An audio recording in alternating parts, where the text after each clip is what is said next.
I'd like to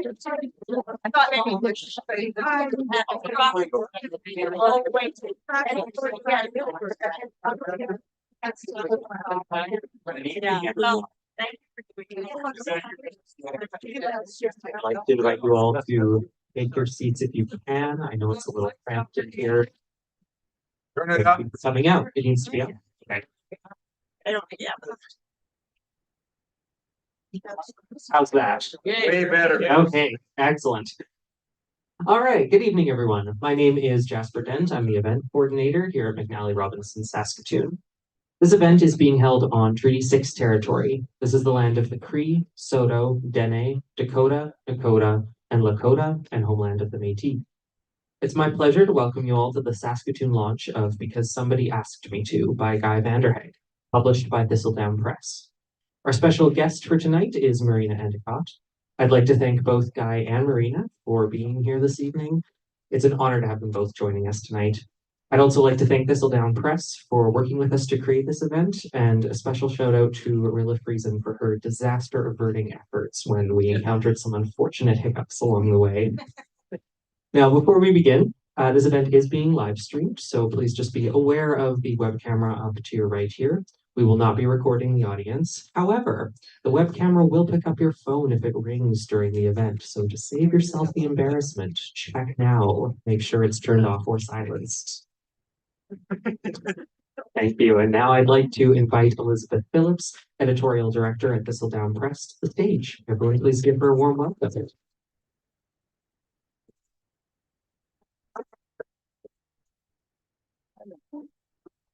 Thank you, Jasper.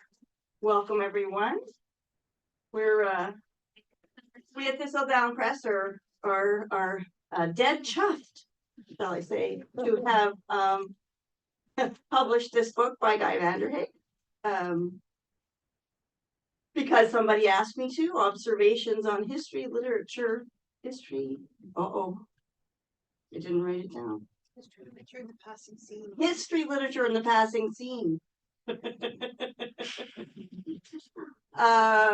We would like to thank our funders. First of all, Sask Arts, Canada Council for the Arts, and the Government of Canada through the Canada Book Fund for their publishing program. So Guy, as we all know, has won a few awards in his lifetime, including some Governor General's awards, for 2 collections of short stories and for a novel, Englishman's Boy, which was also shortlisted for the Giller Prize and the International Dublin Literary Award. His novel, The Last Crossing, was a winner of the CBC Canada Reads competition. August into Winter, his most recent novel, won the Saskatchewan Book Award for Fiction and the Glengarry Book Award, and was shortlisted for the Writers' Trust Atwood Gibson Fiction Prize.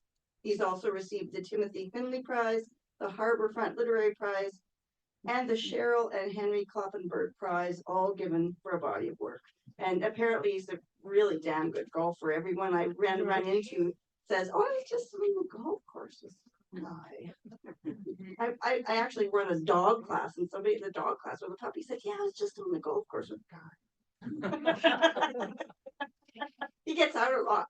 So he's going to come up and read, and then he and Marina are going to have a chat. And then you guys get to weigh in if you like.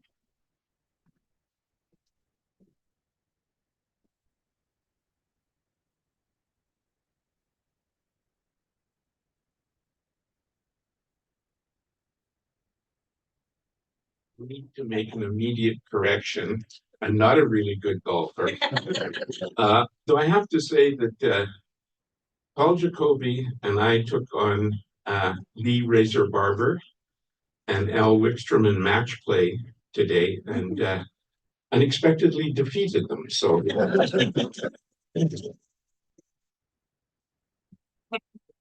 I would like to thank McNally Robinson for hosting this event, for all of you for coming out, and for Marina agreeing to chat with me. In a note I gave her, I said, many people flee that opportunity. So thank you. I'm going to do 2 very brief readings. One I'm not sure about because the election in the States has been much on my mind. And I wrote a piece of the Walrus magazine was putting together 4 or 5 people to do very short talks of 7 or 8 minutes long on a topic. And in 2016, I was asked to talk about what is art anyway. And at that point, Mr. Trump had won the Republican primary. And I had a fateful feeling that he just might win, though my rational mind said it was impossible. I think politics have been changed since then. So this was written in 2016. And the title is, What is Art Anyway? Certain questions seem only to exist to embarrass those who attempt to answer them.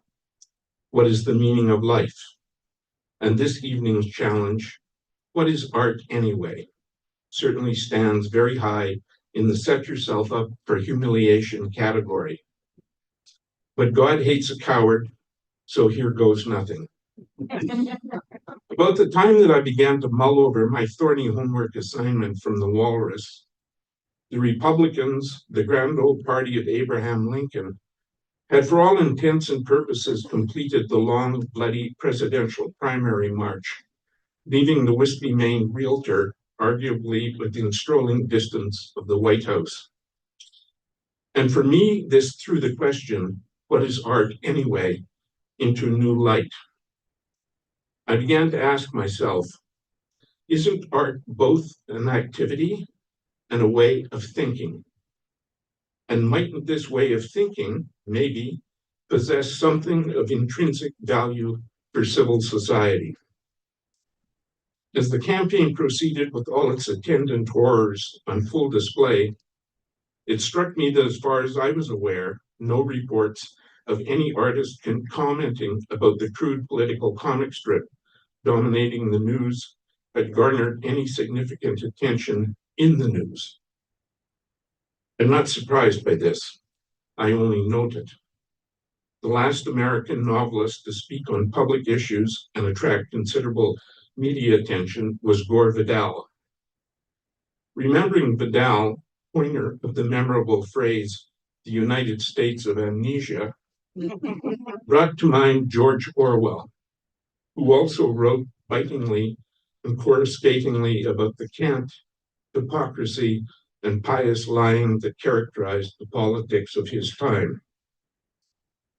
Feeling in need of a palate cleanser after gorging for weeks on a diet of CNN, I revisited Orwell, hoping he might provide new insight on the gruesome spectacle of politicians scrambling up what Disraeli tellingly called, quote, the greasy pole, end quote. But instead of providing comfort, Orwell gave me a shock when I read this disturbing assertion made by him. Quote, all art is propaganda, end of quote, he announces in one essay, a statement reiterated in several more pieces written in the same decade. This claim brought me up short, forced me to say, no, Mr. Orwell, sir, please excuse me, but you are wrong. Art is exactly the opposite of propaganda. And any artist worth her salt is the very antithesis of a spin doctor or message massager. Propaganda refuses to entertain the idea that any of its claims are challengeable. It admits no reflection and aims to silence discussion. Art, excuse me, I've got very bad allergies. Art, on the other hand, feeds and sustains itself on free inquiry, and if it doesn't, it dies. Anton Chekhov made this argument in a letter to A.S. Suvorov. Quote, you are right in demanding that an artist should take a conscious attitude to his work, he writes, but you confuse two things, the solution of a problem and stating a problem correctly. It is only the second that is obligatory for the artist. For Chekhov, stating a problem correctly meant that the artist needed to view her subject from as many perspectives as possible. He did not mean to suggest that artists are not permitted to have their own points of view, only that they must entertain the notion that other points of view exist and that they too have a right to speak in a work of the imagination. That multiple points of view are helpful in understanding people and problems is an idea that seems to be overlooked in political circles, and in general goes largely unrecognized in a world increasingly addicted to binary thinking. To the notion that everything can and ought to be reduced to an either-or proposition.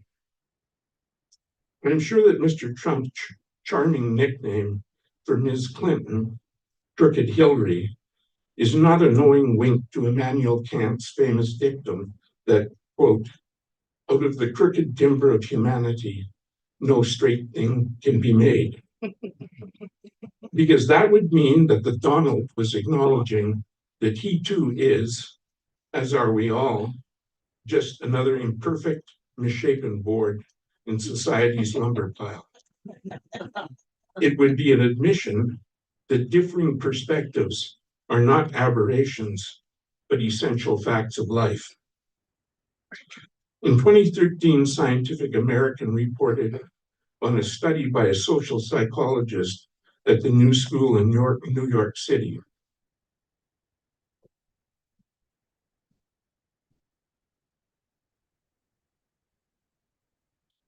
Excerpts from popular fiction, nonfiction, and literary fiction were given to participants to read, while other members of the study read nothing at all. Then they were tested on their ability to infer other people's thoughts and emotions. Any gains in this respect for non-readers, readers of popular fiction, and nonfiction proved to be negligible. However, it was noted that test results for empathy among readers of literary fiction improved markedly.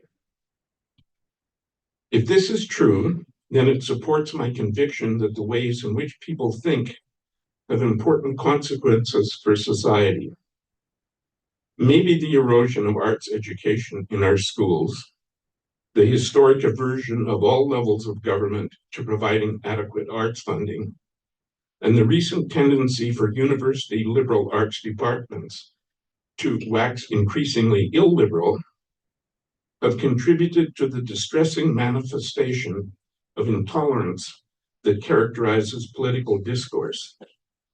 The arrogant assumption that there are only two choices confronting us, to be right or to be wrong.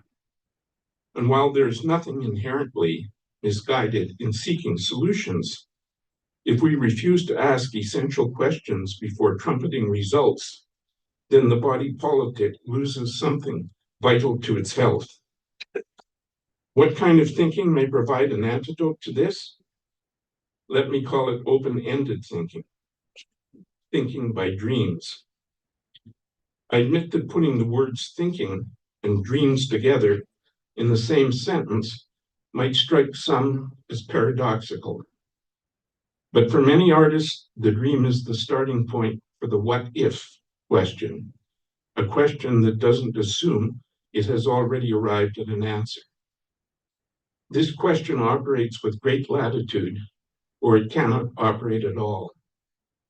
Once posed, it is pursued by stumbling down blind alleys, by fumbling for unexpected openings, by exploring, by selecting and discarding, by observing and listening, by circling a question born in reverie to regard it from every possible angle.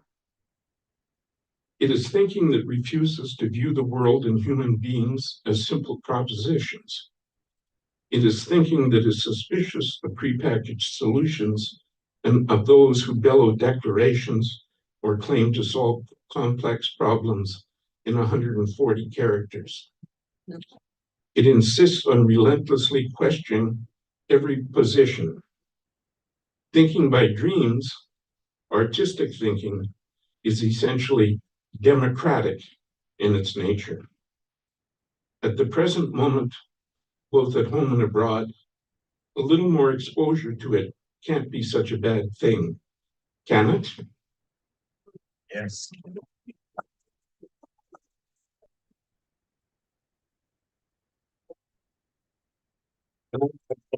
Sort of really apologizing for my voice, which is not doing well.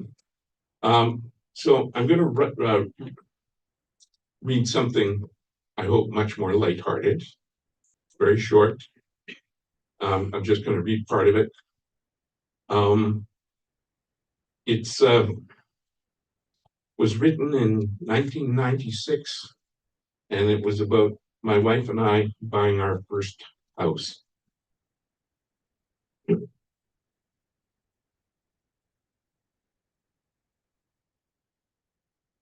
After 22 years of marriage, my wife Margaret and I recently became what real estate jargoneers refer to as first-time homeowners. I'm not sure how this reversal happened to our long time and tenaciously held policy of avoiding owning property. We had always promised ourselves never to get mixed up in all that: mortgages, taxes, house repairs. Some previously undetected nesting instinct must have started to bubble deep down in our middle-aged brains. One day, one of us lightheartedly thought aloud, what if we were to buy a house? Like a bad smell, the question lingered. I caught myself asking friends, say a character in a novel, a fictional, entirely hypothetical character, were to buy a house. What steps would he need to take? First, a prearranged mortgage, they all told me. An appointment was made with a mortgage officer. With professional cheerfulness, he asked what I did. I'm a writer, I replied. Did I work for the Star Phoenix, the local paper? There was no fudging the truth. I conceded I wrote fiction. Tight-lipped, he turned to my wife. With any luck, she might turn out to be a registered nurse. When she confessed she was a painter, not of houses, but of canvases, the writing was on the wall. He was dealing with bohemians. His next inquiry concerned assets. I furrowed my brow. Assets, he explained, were things you owned. I couldn't think of anything I owned. You own a car, he asked helpfully. Immediately, I brightened. Yes, I owned a car. He brightened too. At last, something he could enter on the form.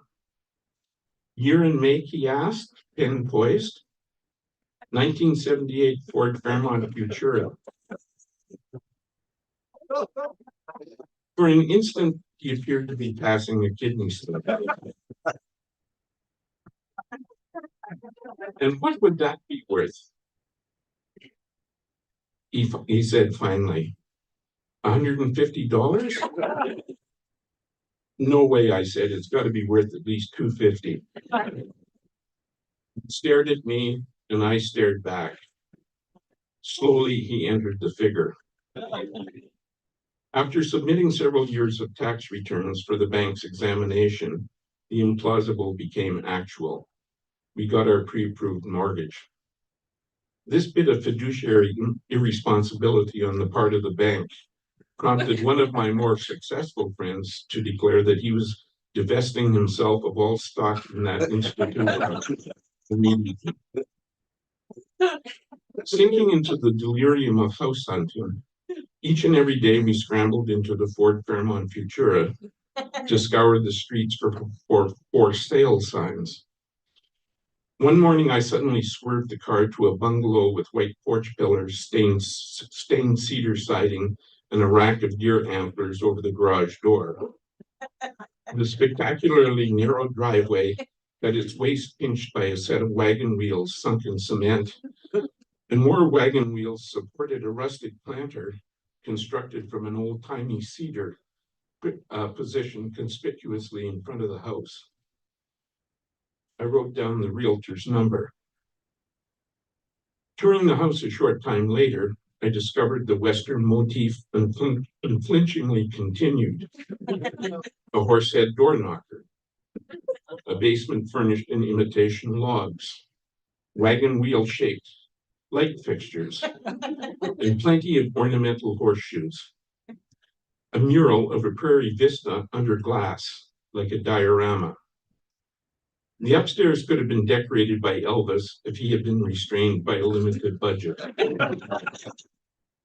There was a pink velvet valance, an acre of drapery and shears, a genuine imitation fireplace set on a flashy slab of marble, a thick carpet and stippled ceiling that dripped meringue stalactites shrunk the height of the living room by a foot.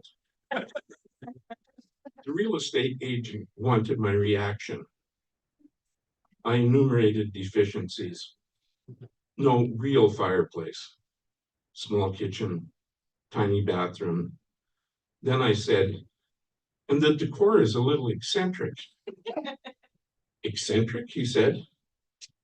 Well, I said, I can think of only 3 people who would really love this house. Who, he wanted to know, sensing a possible lead. Little Joe, Foss, and Paul Carlin. I'll stop there.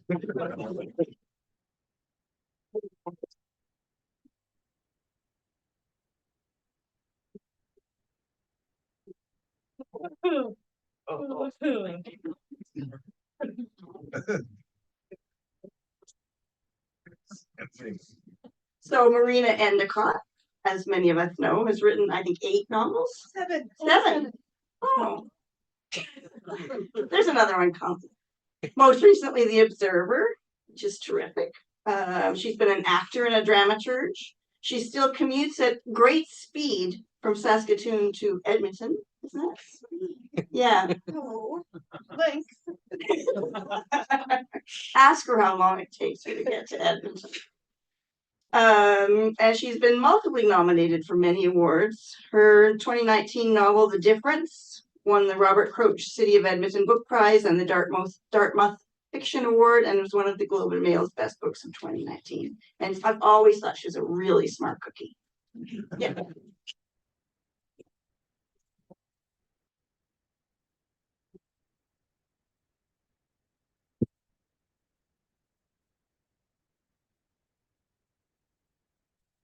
You really know you've arrived if Liz thinks you're a smart cookie. Thanks for hosting this, Liz. Thanks for making it possible by publishing this book. And everybody, it sounds weird from up here, but it sounds okay from down here. Does yours work? Hello, hello. It sounds good. Excellent. I'm so glad you mentioned Orwell, because I've been reading a lot of Orwell lately. Because I'm teaching a course I don't want to teach. So to make it more palatable, I added a few writers who I like, and one of them was Orwell. And I came across this really nice little bit where he says that all writers are vain, silly, selfish, etc. And they only write because they're in the grip of a demon. Which, like, absolutely. And so I put it on Facebook, and I got the most indignant responses. Well, I'm not surprised. I mean, Evelyn Waugh said writers write only for revenge. And whenever he had a particularly disagreeable character, he used the name of an old teacher of his. Same one over and over. Luckily, I have lots of disagreeable teachers to use.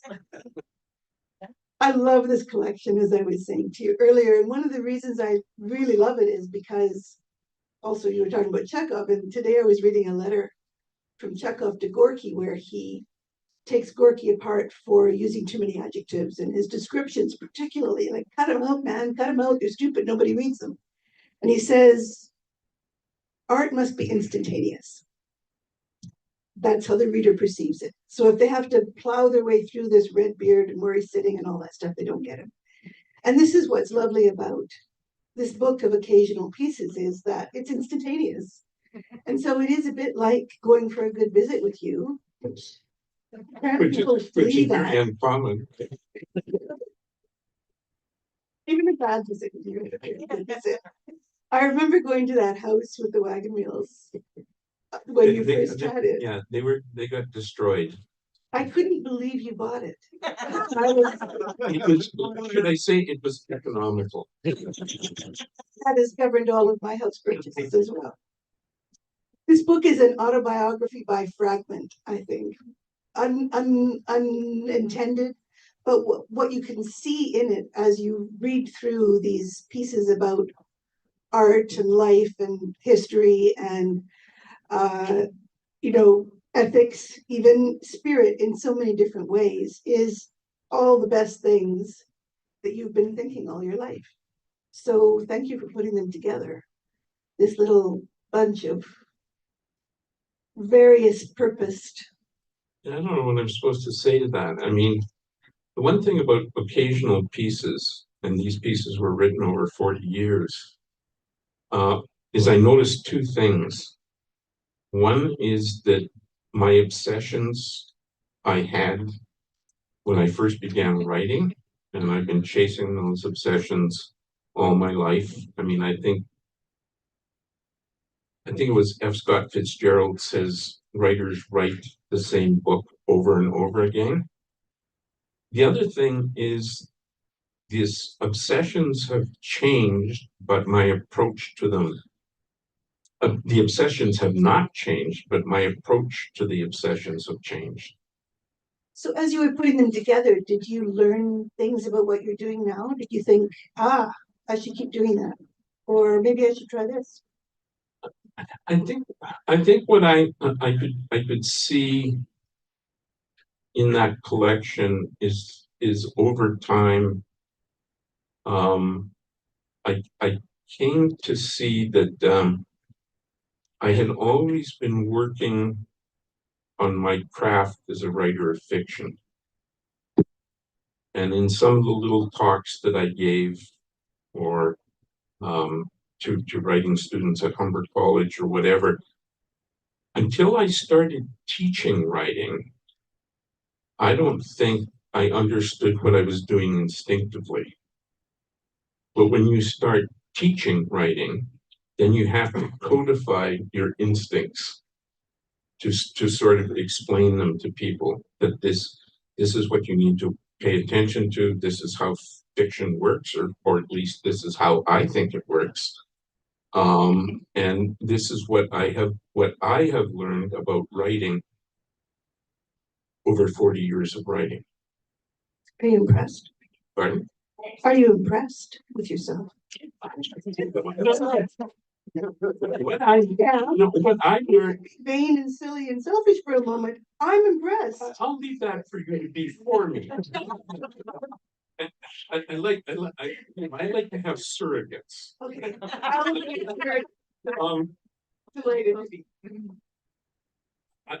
I guess the one thing that looking back over these pieces, is that as with every year that has passed, I think I've gotten more serious about what I was attempting to do. When I first started, I just wanted to get to A to Z. I just wanted to write a book. I just wanted to go from this point and get to the end. And then over time, I wanted to make the journey to the end more complicated for myself, not necessarily for the reader. And the other thing I think that I found out that was my wife, who was a painter, had a teacher, Bob Christie, who's still painting here in the city. who said to her, if you pay attention to your weaknesses, you can turn them into strengths. And one of my great weaknesses when I began writing was structure. And I worked very hard at structure. And I think I've written novels. The novels in the last 20 years have had much more complicated structures. If I even think about The Englishman's Boy, which goes back and forth in time, and Or The Last Crossing, which goes across in geography as well as in voice. Yeah. Yeah. So, I mean, one of the things that I worked very hard on was how do you make a novel or a short story or even a collection of short stories cohere, that it's not just singular efforts, but that the efforts put together are a little bit bigger than the parts. One of my favorite pieces in here is the lecture that you wrote for the Heliconian Society.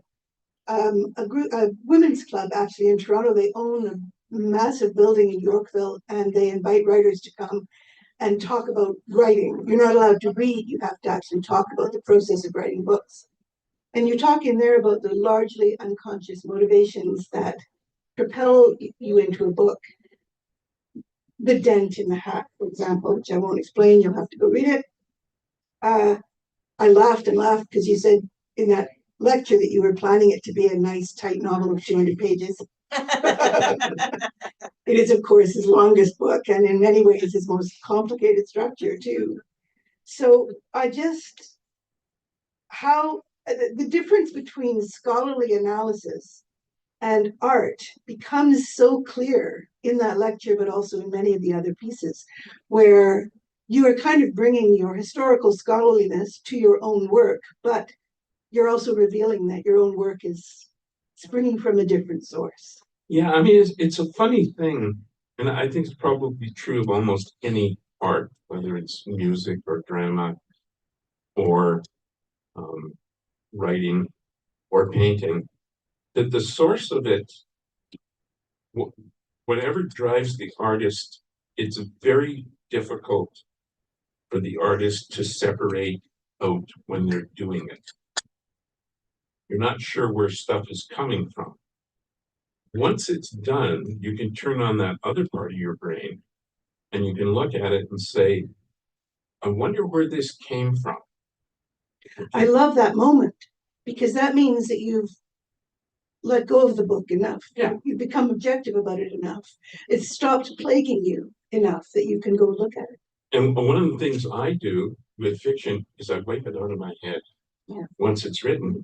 And I've occasionally gone to classes and students will use the name of a character and ask me something about it, and I don't have a clue. I have no idea. And it's not just age. I was like that when I was 40. Like, okay, you have to tell me who this person is. You're talking about source, though, and I think I know you guys, somebody here will remember the last name of Bingo, who used to teach in the drama department at U of S. Maver. Bingo Maver. Very eccentric, amazing person. Well, he said to somebody I knew, art derives from place. And I don't know where he got it. So if anybody knows where he got it, I would like to know. Because I think that is deeply, deeply true. And you talk about that too in some of these pieces in the Capel Valley, the beautiful piece written about going with your dad every little while. You put the horse in the truck and go up. And I love that piece so much. And also it resonates particularly for me because my mom was from Capel. And so that too was for me a real source of coming to Saskatchewan, wanting to write here. But I think that anybody who reads this, though, Guy, is going to make those same links to themselves. But it was Aristotle that said that the universal grows out of the particular. Yeah, but that's not what that's not what I mean. But yes. No, but unless any artist actually has a grasp of the particular, they don't have a starting point for whatever they're attempting to do. And one of the hardest things that I I often found when I was teaching creative writing is to get students to trust their own experience when they're writing. And, you know, I, I can remember like getting a story about New York, right? Because New York is where big things happen. So you put a story in New York.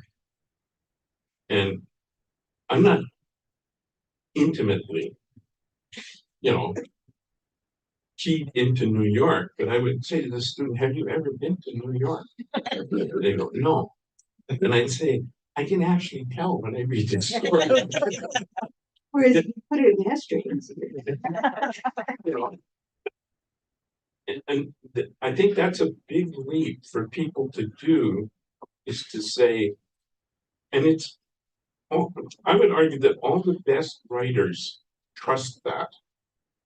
It doesn't matter if it's Flannery O'Connor or Alice Munro or Eudora Welty or any number of other writers. They start, their beginning is their beginning. By that I mean the beginning of becoming an artist is their beginning wherever they were. And they say, I mean, it was a question that Joyce asked. He said, can Dublin become the scene of great art? And then he looked at Ibsen. Okay, Ibsen is a Norwegian writing in a language that certainly is not a common language. It's not English. He's writing about Oslo, which used to be called Christiana, and he was writing plays that were admired and performed all over Europe. So it doesn't matter where you come from. I would argue, if you root yourself in that and proceed from there, you've got a foundation. And without a foundation, you're lost. Yes. You have a foundation. Well, I don't know if I have a foundation or not. I'd like to think I do. So going to look at all this stuff and choosing, you must have had maybe, I don't know what, 4 times as many pieces as could possibly fit in this book. So what was your criteria did you pick pieces you liked? Or was it pieces that you thought were rather fine? Or was it pieces that somebody else had liked? What was the thing? Probably all of that. I mean, I had editorial suggestions. There were things that maybe I would have wanted in. My editor persuaded me. Maybe it was not a good idea to put them in.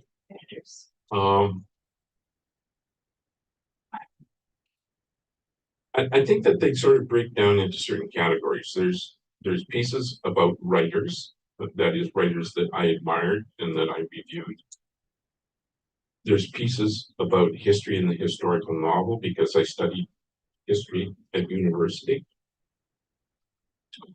There are pieces about place, okay? And then there are what I call sort of like memory pieces about growing up or making visits to the little town in Belgium where my grandfather came from, or any of those sorts of things. So I'm, quite frankly, there's no thematic consistency to the book, but there are pieces about writing and even about creative writing and little lectures that I gave, and also pieces about my struggle to become a writer. And I keep on going back to students. Probably I shouldn't be doing that. But when I first started writing, I was under the misconception that for everybody who had published, and I hadn't published, that it had been easy for them. That misperception. That's just perception. It continues endlessly. No, it continues endlessly. And I used to say, like, it's hard to put percentages, but actually 50% of it is doggedness and 50% of it is talent and application. And then there's the 25% of too stupid to quit. Well, I used to say to students, write with stupid confidence. Yes, Right? you're always full. Don't write with stupid confidence. You're never going to write. That's true. I think really what happens, you say there's no thematic structure, but there is, and that the theme, I hate that word, but the structure really is your understanding of the world in these ways that is revealed so clearly by putting all these pieces all together. Really, you're going to enjoy this book so much. And also the pieces are short, and for some reason right now, although I adored the great length of winter, August into winter, I actually am really, really happy to have some short pieces to read right now too. And to be able to dive back in. One of your earliest pieces of history that I ever saw was about Queen Boadicea and a brass bra. Speaking, it's about historical language and about how you have to be careful what your characters are saying, or more than that is what the implication of the whole piece was, what they would be able to think, and that has been it was maybe my main lesson in historical fiction. Well, yeah, I mean, in some ways, the past, anybody who's writing the past is going to be writing the past from their moment in it, in the present, I should say. The problem is with most historical fiction that people think that the finery and frumpery is all that you have to Change. People just walk around saying gadzooks or something. And somehow it's historical fiction. I think what you need to do is you actually have to recognize, and a word I hate, valorize, that people actually thought differently than they do now. But the ways in which they thought differently actually still have credence for the present. Like if you think how severely religious difference divided people in the 17th and the 18th century, you can dismiss them as being primitives until you get to the late 20th century and early 20th century, and you say, well, actually, religious difference actually is very important. Or you can march back into the 20th century and say ideological difference can stand in for religious difference of the 18th century, which teaches you that actually human beings are always pretty primitive. And that's why I would argue that all of those sorts of things like tolerance, restraint, and respect have to be taught. And if they're not taught, we end up in our present moment. And empathy, as you were saying earlier, is one of the main ways of teaching it. If you can, through art, create empathy for other people's differences, you're going to be farther ahead than if you're just giving, a manifesto or. And also, writers can teach themselves, right? Tolstoy's Anna Karenina, he set out to actually make it a condemnation of female adulteresses. Right? But then, as he wrote the story, he began to adopt her point of view and to have empathy for her. So the moral lesson that he set out to teach in the writing of the book, he undermined his own position. So this is exciting. Are we better people from having written books? The writers are not better people. The writers,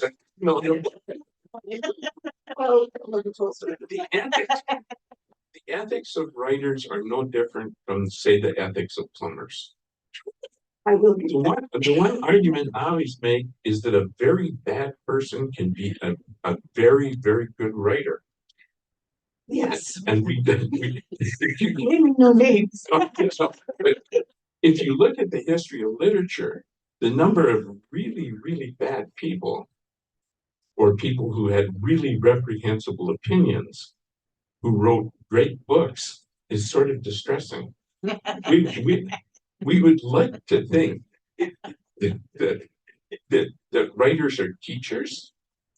They're only teachers in the sense that Chekhov said that they state the question correctly, and then they leave it to the reader to figure out what the answer is. identifying the question is the Yeah. thing. You've got a lot of questions in here. What's your own favorite piece? That's my own favorite piece.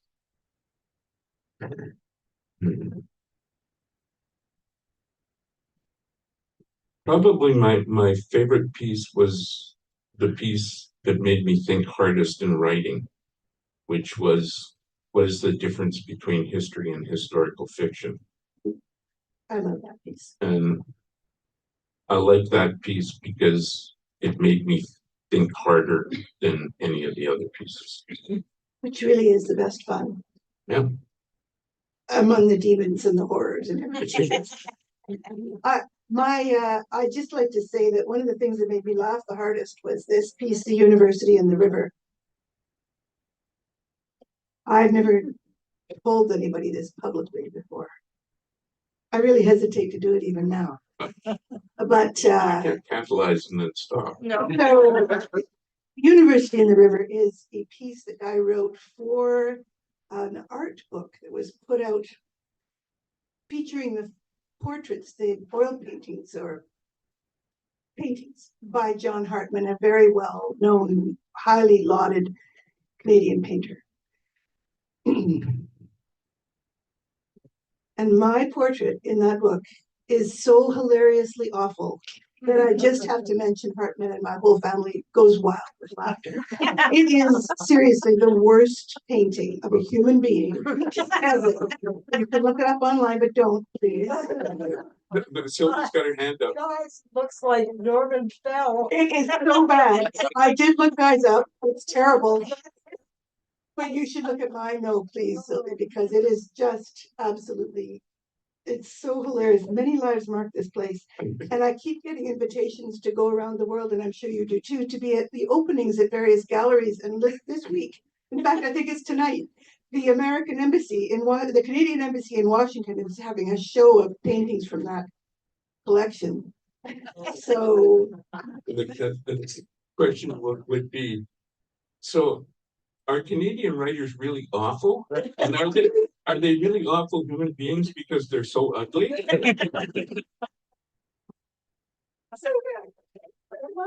here's the worst part is though that behind us are the landscapes that each writer feels is their home. And I love the painting behind me. And I love the painting behind you too.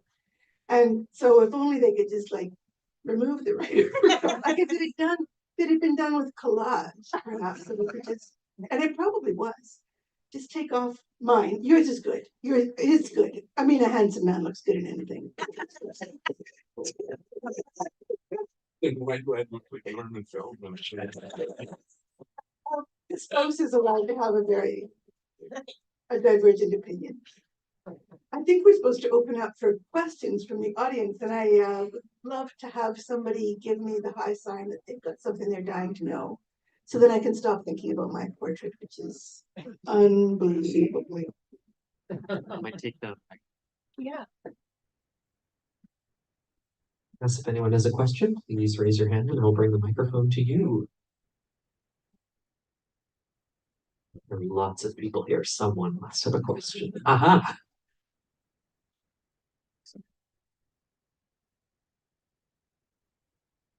That's for aspiring writers, do you have a source in regards to structure that really helped you that you would recommend? Be it a book, essay?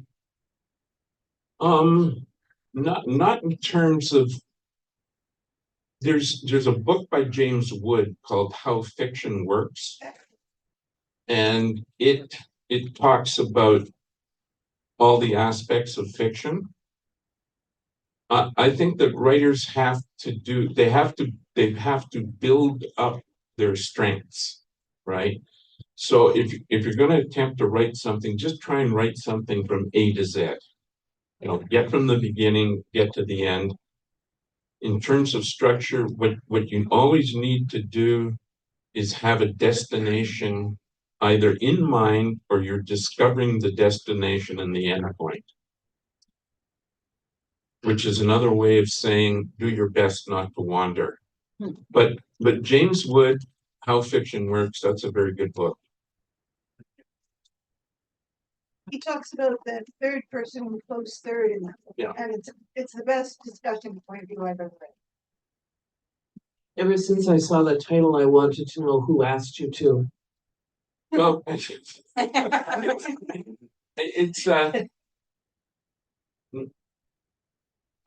either books editors would ask me to review books, or magazines would approach me to write a piece. So it was always something more or less specific that I was asked to do. And I thought, I say in the introduction, I thought it was a good thing for a writer of fiction to do. It did several things. If you're told you've got 500 words, you learn to make every word count. If you're asked to do a lecture that's 50 minutes long, you can't do a lecture 2.5 hours long. You lose your audience. So fiction is a very open-ended way of writing. When you're given a task, you're doing something very specific, and that made me really appreciate journalists or people who work within constraints. I think that constraints are good things for writers to learn how to handle. And with those pieces, often the constraint is a deadline as well. Yeah, You've only absolutely. got 2 weeks to do this thing or whatever, and so that little constraint comes too. Where did you find the stupid confidence you mentioned? And what rock did you hide it under? So I would like to find that as well.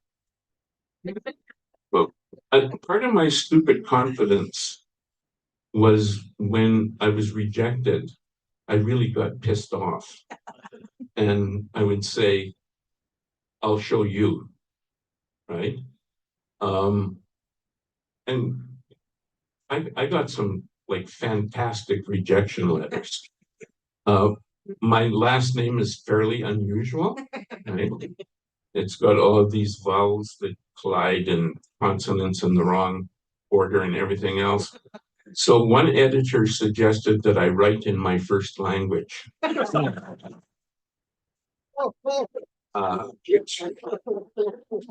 that was a teeny weeny blow. Yeah. I only had one language. I didn't have a first. I was already writing in my first language. But he assumed that I come from some faraway, strange place.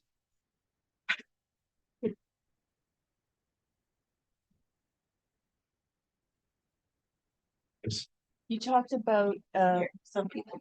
Oh, about a place and needing a foundation, or else you're lost. And so I may be taking it too literally, but if you move a lot or have moved a lot or have been dislodged, how does that impact the writer? I think that obviously writers are very different, but if you think of James Joyce, he lived virtually all of his adult life away from Ireland, but the only place he ever wrote about was Ireland. And I remember having a conversation with the British writer Barry Unsworth, and I said to him, "So why did you turn to writing historical novels?" And he said, "I moved away from Britain when I was about 30 years old, and I was living in various places in Europe, Italy, southern France, all the rest of it, and I felt utterly out of touch with Britain. And then I turned to writing the historical novel because then I could inhabit an era, a time that I was on equal grounds with everybody else, because nobody else could inhabit it in a literal way." I think for many people, for many writers, even if you don't stay where you were born, your place is where you feel most comfortable. So it's makes perfect sense if someone moves away from where they were born and finds a place where they feel at home, then that's the place they're going to write about. We talked about this at my dinner table the other night about where was your home? Where is the place that you consider to be home? And, you know, for me, it's lots of places. I moved to 11 times, 13 different schools. So Nova Scotia is part of it, BC is part of it, here is a huge part of it. For my older daughter, my younger daughter was easy. She knew exactly where she was from. My older daughter said, well, I think actually I'd have to say World of Warcraft. Because that's where she felt at home growing up.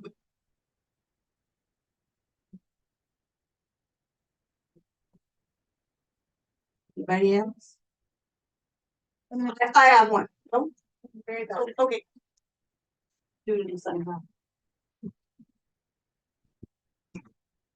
You mentioned it a little bit in the talk, but I'm wondering what you do for your research to construct the parlance in your novels, and maybe to affix some specificity to that because it's kind of broad.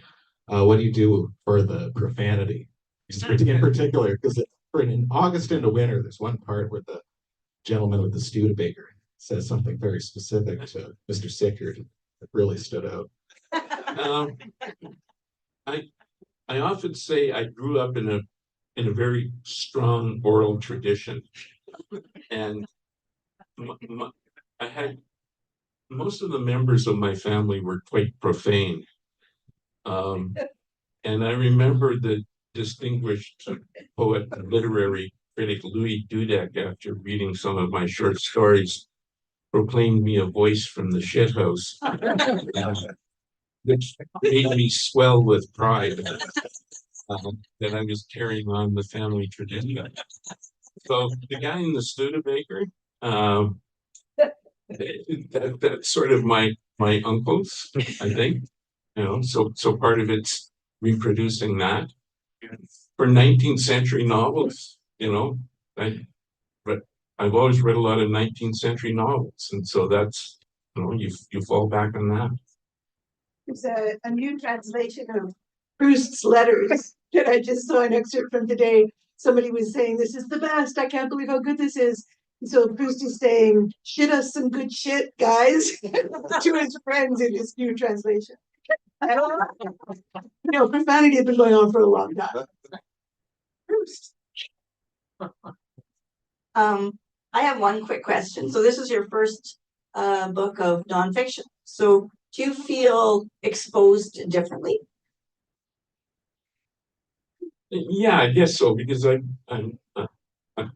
guess I've been mostly fairly withholding about myself, but to write about my childhood, I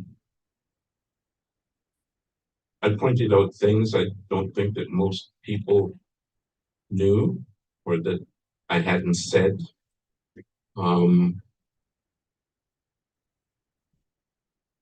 I don't know if that made me feel exposed. I sort of surprised myself in my willingness to do that, because it's not something I tend to do. You didn't write any golf though, and I have to say it's a hollow book. There's no golf instruction or pieces, you know, stories about the dog leg at the 12th, and that's what I'm missing. Okay, like I was saying to Marina, justify. I mean, golf is something that's so bourgeois that apparently writers are not supposed to do. Okay. Samuel Beckett was a golfer. He had a 7 handicap. End of argument. Time for one last question, if anyone would like to ask it. That one in the front here. I'm wondering about Guy Vanderhaeghe, the fiction writer, who stops to write essays, and I'm just wondering, when that happens, does it feel to you like a really nice break from the rigors of writing fiction? Or is there another writer within you who always wanted to write essays?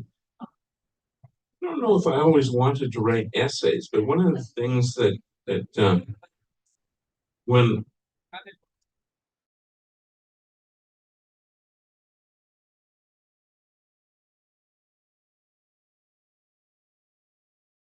contemplated an academic career.